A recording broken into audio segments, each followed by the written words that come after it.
Hey everyone, welcome to a special bonus episode of Locked On Lakers. Brian Kamenetsky, Andy Kamenetsky. The Lakers have their signature win behind yet another signature performance from Anthony Davis. That's next. You are Locked On Lakers, your daily Los Angeles Lakers podcast. Part of the Locked On Podcast Network, your team every day.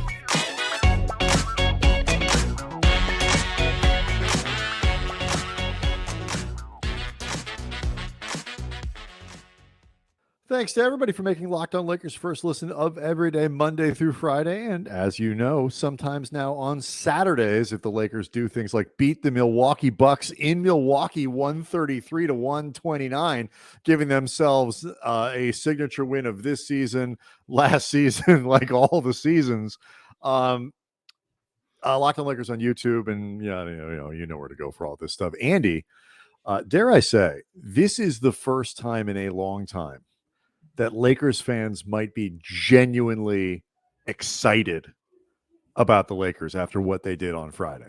Yeah, I mean, before we get into all of the particulars in this game, the moments that stood out, the players that stood out, significance moving forward, all that stuff, I think it's really important just to note from the jump that this was not a game where Milwaukee either took the Lakers lightly or they inexplicably crapped the bed. Like, Milwaukee played well in this game. They were up 17-10 at one point. Like, you know, they were up early. Right. It wasn't like they didn't come out. Milwaukee played well in this game. Like, is it championship game 6, whatever it was, closing out Phoenix? What? Like, no. Milwaukee, though, played a good game. The Lakers just played better. And I think that's why. That's why when I watch this game and I look at the post-game reaction on Lakers social media and all this other stuff, like, people have been maybe hopeful here and there, cautiously optimistic, and when not going through like the what is it, the 8 stages of grief, the 7 stages of grief, whatever it is, like, that's where people have been most of the time: anger, grief, and whatever. And even in the most optimistic moments, it's been like, well, maybe if you squint, like, Friday was the first moment of, maybe there's a little something here, because now the Lakers have won 7 of 9, and the 7th one was against, arguably the best team in the Eastern Conference. Yeah, and also too, this 6-game road trip that we talked about that is very difficult.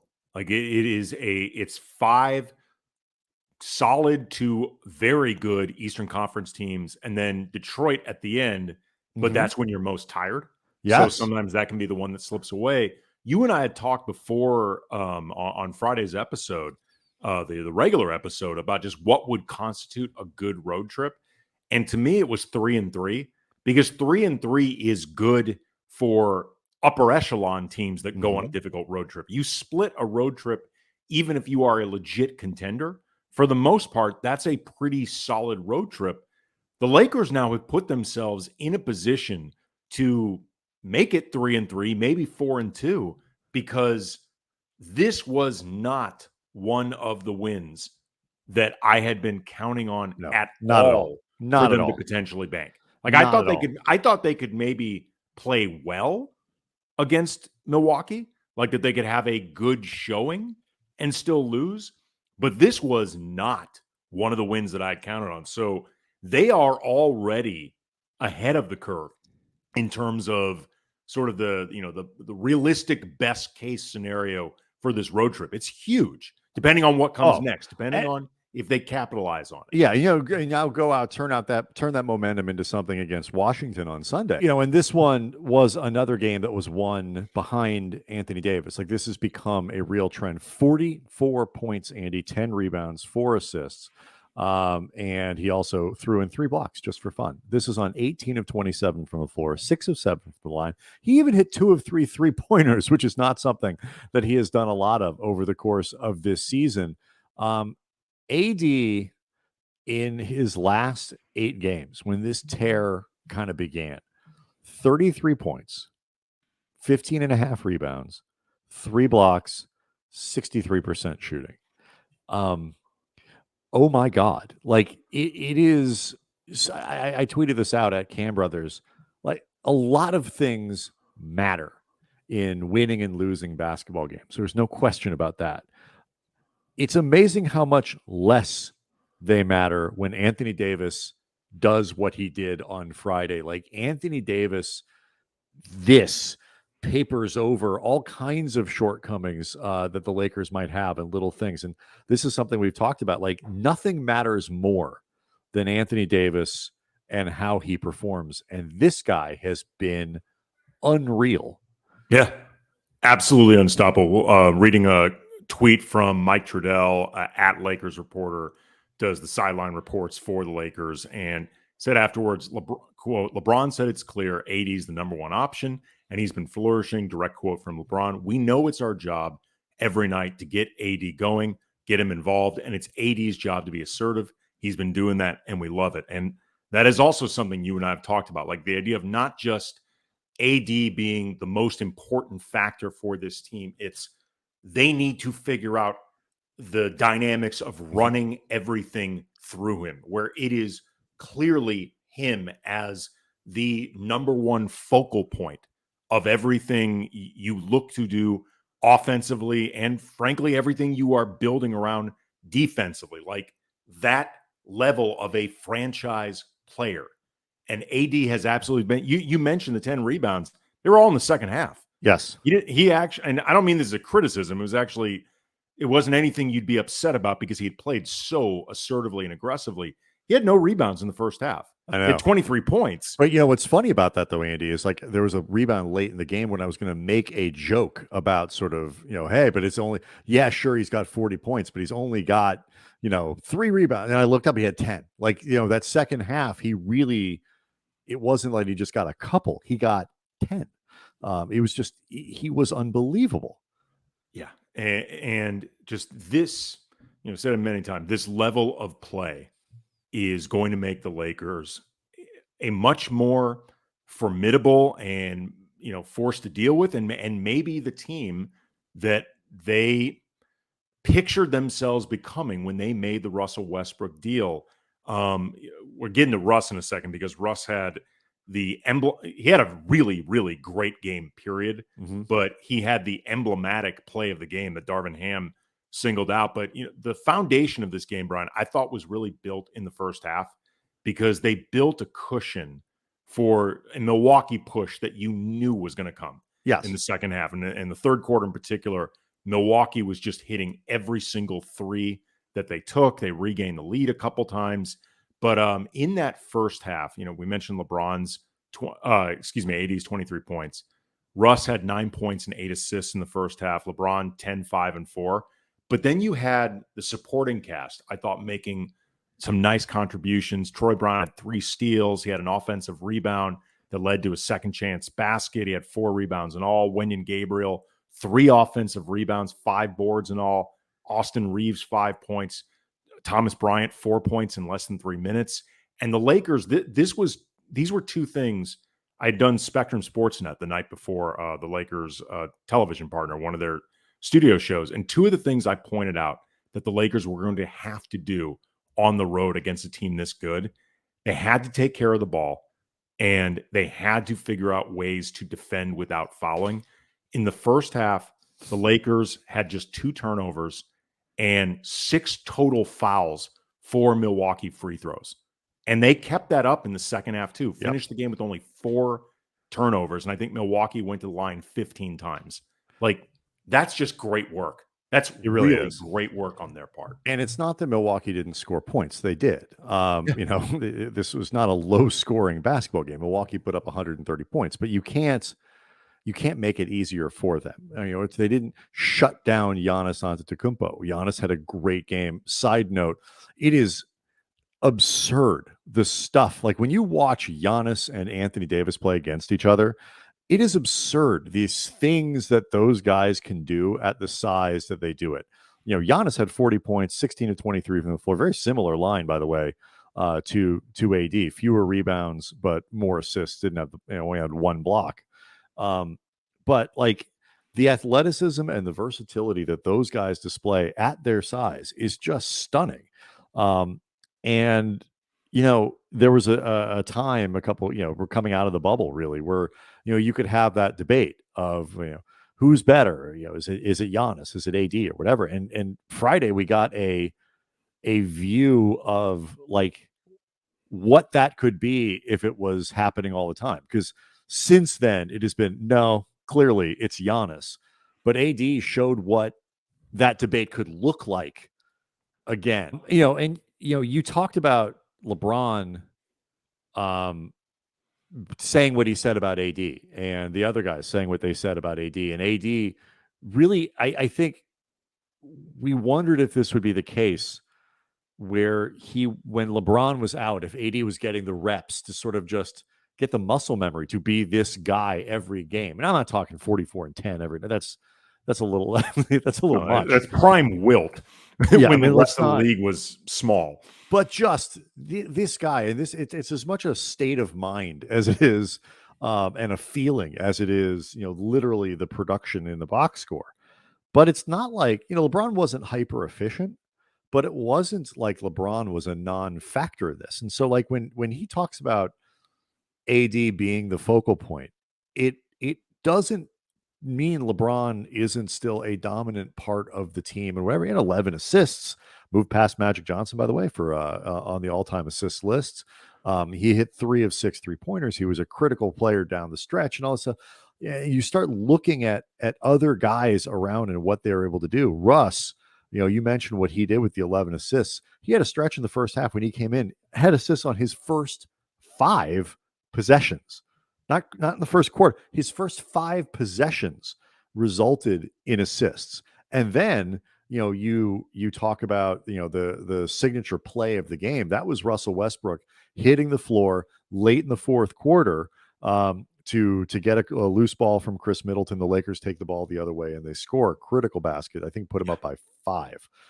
Massive, at the time. Massive play. Darvin Ham talked about that afterwards. Like that was the moment he showed the team because it was Russ's willingness to hit the ground, LeBron being savvy enough to follow the play and put himself in the position to get the ball and then set up AD at the basket.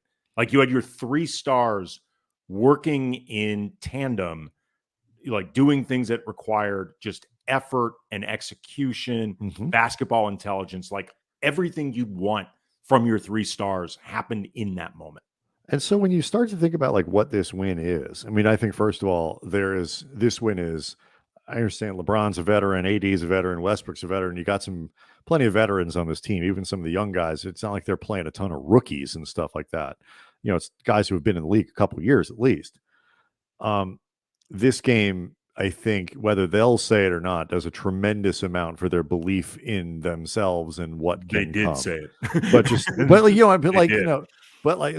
we've always thought we could be good, and but like this game means something to them going forward. But also, it hits a little bit on what the formula is, like you said at the beginning of the show, like what it's supposed to look like with Westbrook. And they took him a while to find a way for Russ to be a positive contributor.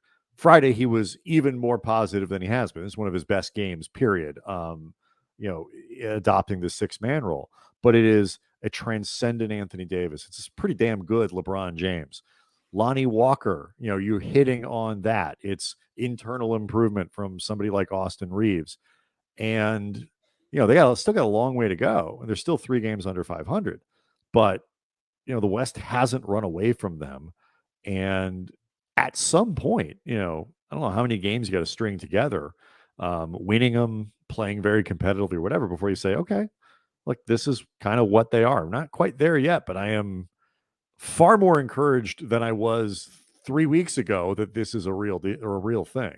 Yeah, a couple more things that are worth noting in this thing. First of all, Russ, beyond the great play in this game, and like you said, he really was spectacular from pretty much start to finish. He actually made a very petty theatrical point of audibly, loudly counting down Giannis's free throw, before the time he spends at the line before eventually shooting. Right. And Notorious for taking much longer than the 10 seconds you're allowed. Yeah. And he got a foul called, or a penalty, whatever you call this. He got it called on Giannis. Giannis lost the free throw. And Russ said after the game he did feel validated. He was glad they were paying attention. The and referee, you see me. It was such wonderful pettiness. I absolutely loved it. There was a stretch, I don't know, the last couple minutes of the game, Russ got sent to the line, and I wanted him to stare at Giannis while counting down his own free throw. Unfortunately, he missed them both. I was about to say, he missed him anyway, so he might as well have done it. Yeah, it wouldn't have been nearly as badass as I pictured it in my head, but still would have been funny. The other thing, too, that I think is amazing to note before we go, you mentioned LeBron passing Magic on the all-time assist list. It is both crazy to think about LeBron being simultaneously this high on the all-time points and assist list, but also, too, that Magic had that many assists in a career that was cut notably short. Think where Magic would be.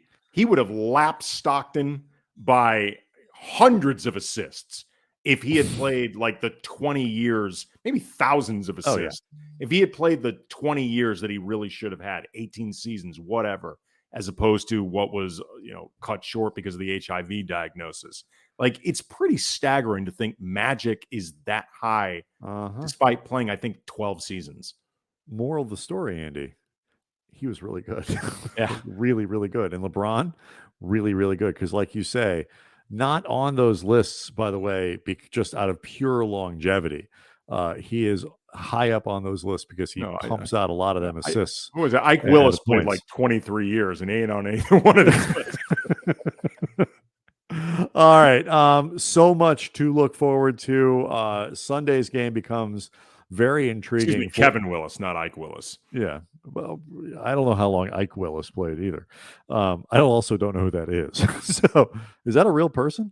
He is a person, but he's a singer. How many assists? He's a singer and a guitarist who played. This is why he popped in my head. He's a singer and guitarist that played with Frank Zappa.